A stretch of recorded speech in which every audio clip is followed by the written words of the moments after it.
Listen Up Audio presents Gestation, Project Chrysalis, Book 1. Written by John Gold, translated by Jared Firth, narrated by Jeff Holbrook. Part 1. Sword and Shield. What could a 12-year-old child understand about life? Family and the colony leadership are there to pick you up when you fall. They give you food when you're hungry, and they offer you an education. What does a 12-year-old child living in an orphanage understand about life? It's a struggle. You have to fight for your place in the sun, and you have to take out your enemies, no matter whether you're a boy or a girl. Nobody will ever help you out of the goodness of their heart. That's all they know, even if it hasn't yet formed into a worldview or hashed itself out into a clear set of beliefs. Eliza Donovan, psychologist at the Psychological Development Center for Children, sat in her office thinking about what to do with the children who found themselves in an orphanage at that age. She was in the middle of an internship focused on her specialty, correcting the behavior of problematic orphans, and was looking at a permanent position with her own project when she finished.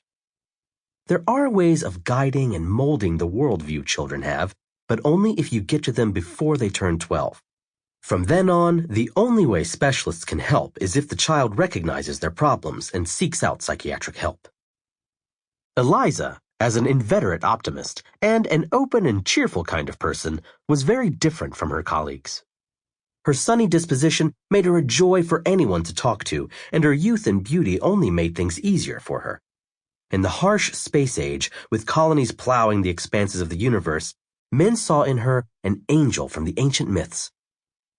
Weighing on her mind was a group of kids from an orphanage in the 6th circle. Well, not exactly a group. They were loners, children who hadn't acclimated in other orphanages and who were constantly in open or secret conflict with their peers. Eliza worried that failing to find their place in the community would turn their need for communication, belonging, and recognition ugly. Sociopathy, manic disorders, bad company. On the other hand, guiding them onto the straight and narrow would leave them specialists, scientists, and even the misanthropes of new modernity. They were used to depending on no one but themselves, the rest of the world divided into enemies and irrelevance. Friend was a meaningless word replaced in their vocabulary by partner. But turning loners into potential specialists was a task for a psychologist who could apply both direct and indirect methods to correct their behavior. Eliza had an interesting case on her hands.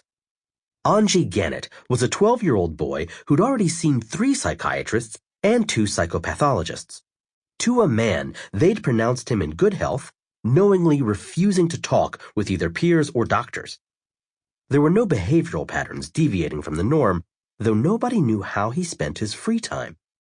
He took down everything that could have been used to track him in the free zone. Over the previous 30 years, the government had employed a drastic and somewhat harsh solution to the orphan problem.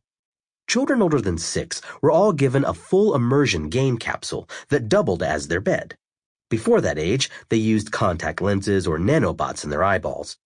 The devices in both cases dropped them into a virtual reality that gradually taught them how to use the infonet.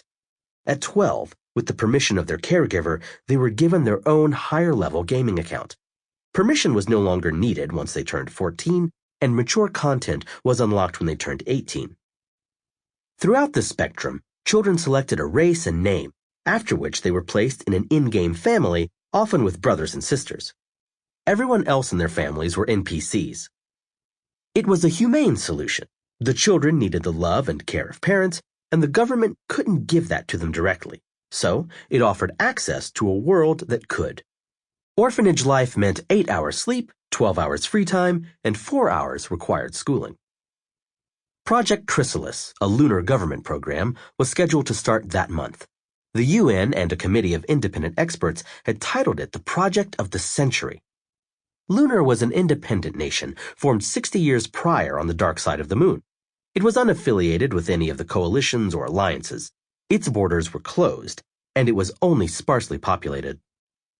Back then, 60 years before, Armadillo Industries had declared its independence, taking up just part of the moon's surface area. 3 short wars followed in quick succession. Sample complete. Ready to continue?